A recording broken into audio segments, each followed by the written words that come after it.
Hello दोस्तों। आज जो हम टॉपिक करने जा रहे हैं उसका नाम है हाइब्रिडाइजेशन। ये हमारे क्लास 11th के fourth chapter chemical bonding and molecular structure का एक टॉपिक है। और इससे पिछले नीट के 33 इयर्स में सिर्फ पर्टिकुलर चैप्टर की बात नहीं कर रहा हूँ, सिर्फ हाइब्रिडाइजेशन टॉपिक से 55 से 60 क्वेश्चंस आ चुके हैं। तो ये कितना इंपॉर्टेंट है आप इससे समझ सकते हैं। तो आज हम जो हाइब्रिडाइजेशन है उस टॉपिक को एकदम जीरो से शुरू करेंगे और एकदम टॉप लेवल पे लेके जाऊंगा, जहां पे आपसे नीट का और जेई लेवल का कोई क्वेश्चन आपसे छूट नहीं पाएगा। और अगर आप सिर्फ आज इस वीडियो को फॉलो करते हैं, इस टॉपिक को फॉलो करते हैं, तो इतना ध्यान दीजिए कि आपके नीट के 8 से 12 नंबर कहीं नहीं गए। और सिर्फ हम हाइब्रिडाइजेशन नहीं सीखेंगे, हाइब्रिडाइजेशन निकालना सीखेंगे। और इससे ये हाइब्रिडाइजेशन कॉन्सेप्ट से दो तरीके से नीट के सवाल सॉल्व होते हैं। एक कॉन्सेप्ट है लेकिन उसको दो तरीके से लगाना पड़ता है, वो दोनों तरीका भी देखेंगे। और पिछले नीट में इस टॉपिक से कैसे क्वेश्चन आए हैं, क्या कॉन्सेप्ट रहा है, वहां पे कैसे यूज करना था, कैसे इस कॉन्सेप्ट को लगाना था, वो सब भी हम देखेंगे। तो चलिए शुरू करते हैं। तो सबसे पहले तो हाइब्रिडाइजेशन का एक फार्मूला, जिसको नहीं अगर आपको ये टॉपिक थोड़ा बहुत आ रहा होगा, आपको बोर लगेगा तो आप इसको बढ़ा सकते हैं, बढ़ा के आगे से देखिए। और जिसको एकदम जीरो से समझना है वो यहाँ से शुरू करें। तो हाइब्रिडाइजेशन का एक सिंपल एक फार्मूला है। सबसे पहले एक फार्मूला आप याद कर लीजिए, इसको नोट कर लीजिए। सबसे पहले इसका फार्मूला है half into number of valence electron, किसके? सेंटर एटम के। ये एकदम ध्यान देना कि सेंटर एटम के number of valence electron plus number of any monovalent atom जिसकी वैलेंसी 1 हो, जैसे ग्रुप 17 के फ्लोरीन, क्लोरीन, ब्रोमीन वगैरह वगैरह, और plus any negative charge, any anion and minus any cation. Okay, ये एक फार्मूला है, राम ब्रह्मास्त्र है आपके लिए ये फार्मूला। ये number of valence electron of centre atom, ठीक, सेंटर एटम का है। ये एनी मोनोवैलेंट एटम जैसे फ्लोरीन, क्लोरीन, हाइड्रोजन वगैरह। ओके, और ये जो हाइब्रिडाइजेशन होता है ये इक्वल होता है किसके? Bond pairs plus lone pairs के।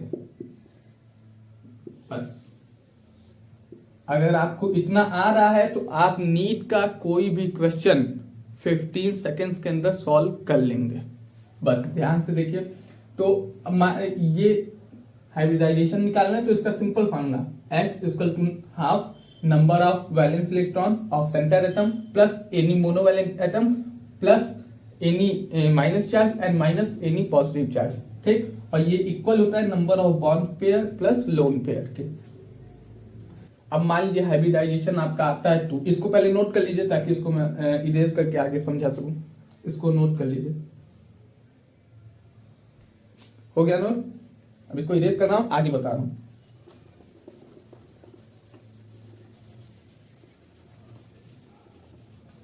अब मान लीजिए आपका हाइब्रिडाइजेशन आया 2, जो H आया वो 2 आया। किसी एटम का हाइब्रिडाइजेशन आपने निकाला तो वो 2 आया, तो इसका मतलब क्या हुआ कि एटम का हाइब्रिडाइजेशन मॉलिक्यूल का क्या हुआ?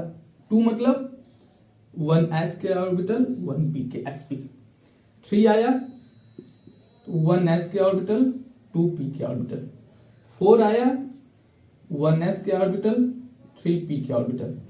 5 आया 1s के ऑर्बिटल 3p के ऑर्बिटल 1d के ऑर्बिटल। 6 आया 1s के ऑर्बिटल 3p के ऑर्बिटल 2d के ऑर्बिटल। ये 4 वाले में 2 केस बनता है, यहाँ पे आपको स्क्रीनशॉट दिख रहा होगा, ये आप नोट कर लेंगे। ये हाइब्रिडाइजेशन आने पे उसकी जियोमेट्री क्या होगी ये बताता है। ये सिर्फ आपकी जान जाने से आपका आधे से अधिक परेशानी आपकी दूर। ये टेबल ध्यान देंगे।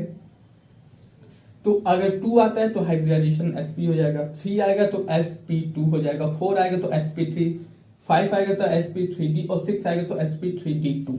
ओके, अब ये तो आप हाइब्रिडाइजेशन सीख गए। यहां से आप 2 बात क्या सीखे कि एक तो H equal to half number of valence electron plus monovalent plus anion minus cation, एक ये सीखे। और ये इक्वल होता है bond pair plus lone pair के। ओके, अब ये निकालना तो आप सीख गए, लेकिन अभी आपका सिर्फ 50% काम हुआ है। अभी आपको ये ध्यान देना है कि इससे आपको समझ में क्या आता है। आप किसी मॉलिक्यूल का हाइब्रिडाइजेशन निकाल लिए, sp आ गया, तो इससे आप क्या समझ पा रहे हैं? तो यहीं से कॉन्सेप्ट सॉल्व होगा। जो नीट के क्वेश्चन आए हैं, ये समझने से सिर्फ इस फार्मूले, ये फार्मूला तो लगभग सबको याद होता है, लेकिन नीट का क्वेश्चन नहीं सॉल्व हो पाएगा। 30 से 35 सवाल आए हैं मेन हाइब्रिडाइजेशन से, और ये फार्मूला लगभग 90% लोगों को मालूम है, लेकिन नहीं सॉल्व हो पाएगा। क्यों? क्योंकि याद करने से नहीं होगा, ये समझना पड़ेगा ये बता क्या रहा है। हाइब्रिडाइजेशन से हमको क्या, हाइब्रिडाइजेशन से हमको किसी भी मॉलिक्यूल की जियोमेट्री पता चल जाती है, स्ट्रक्चर पता चलता है। स्ट्रक्चर और शेप में अंतर है। जो जियोमेट्री होती है, जो शेप होता है, वो लोन पेयर और बॉन्ड पेयर दोनों पे डिपेंड करता है। जो शेप होता है वो केवल बॉन्ड पेयर्स पे डिपेंड करता है।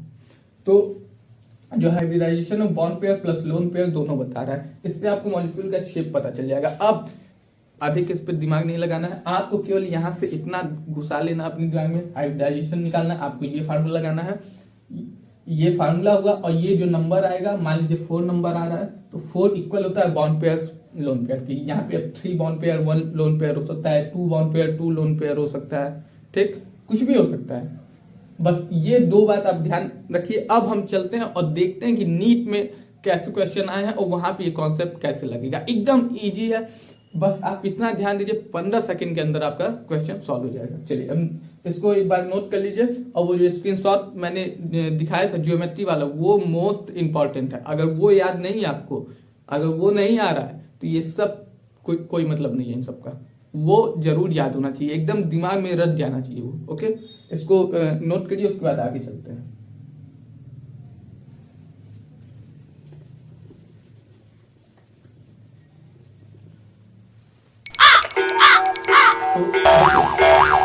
अब हम नीट का क्वेश्चन, इस पे नीट के क्वेश्चन देखेंगे जो पिछले ईयर्स में आए हैं, और वहां पे हमारा ये कॉन्सेप्ट